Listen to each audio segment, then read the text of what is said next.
about to show you how Florida politicians take from the disabled. But first, meet some of the people they're taking from. Why'd she cover you with a sheet? She thought I was dead. Former police officer Jim Bragg nearly died in a high-speed chase.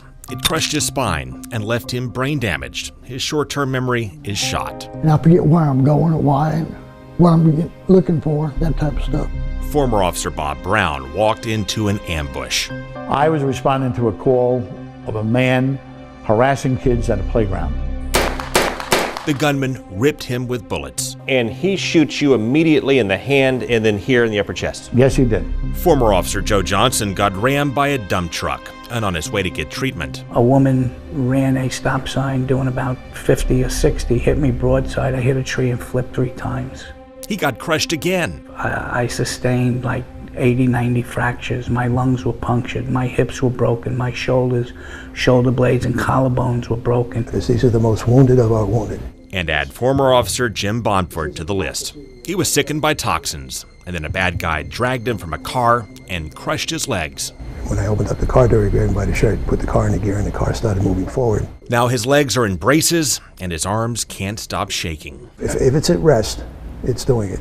These are the kinds of stories that inspired Amendment 3. It gave disabled first responders living in Florida a break on their property taxes.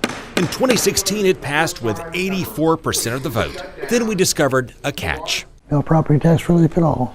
In fact, our taxes have gone up the last 3 years. When we requested records from county property appraisers, we found nearly all of the disabled first responders living in Florida have been denied. Well, I can tell you, I thought I missed something. And Pasco appraiser Gary Joyner confirmed disabled first responders have a problem. We had a list of 52 homeowners that had applied for it.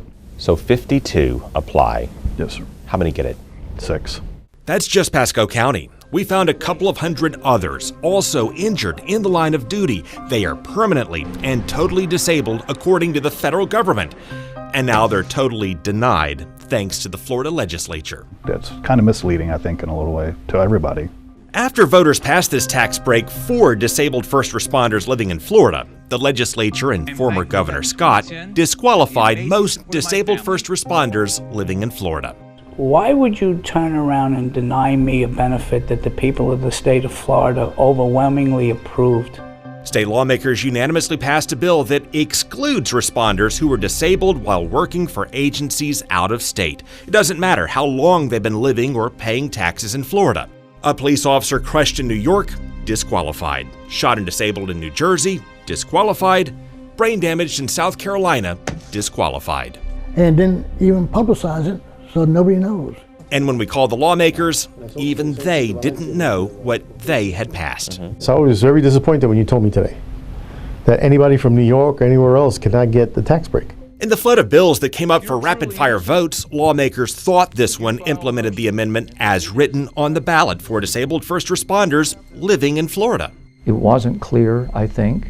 So you did not know this was excluding these first responders when you voted for it? I don't believe that that's something that was discussed.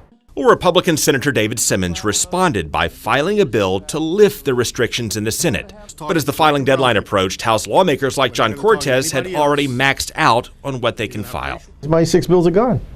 And I would have known, if I would have known that the senator needed a sponsor, I would have dropped one of the bills and gladly took that one. Because that's a no-brainer. And that's our problem. We have a bad communication problem. We don't reach out to each other.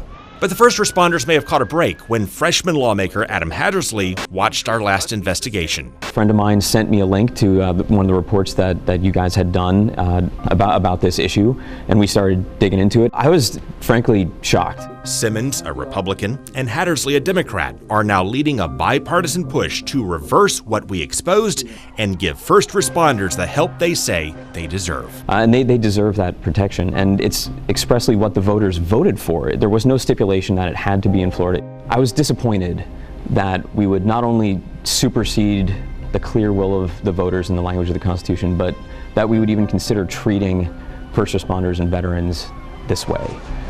We owe them more than that. Once we are made aware of it, we have to move forward to try to fix it and do what's best for the citizens of Florida.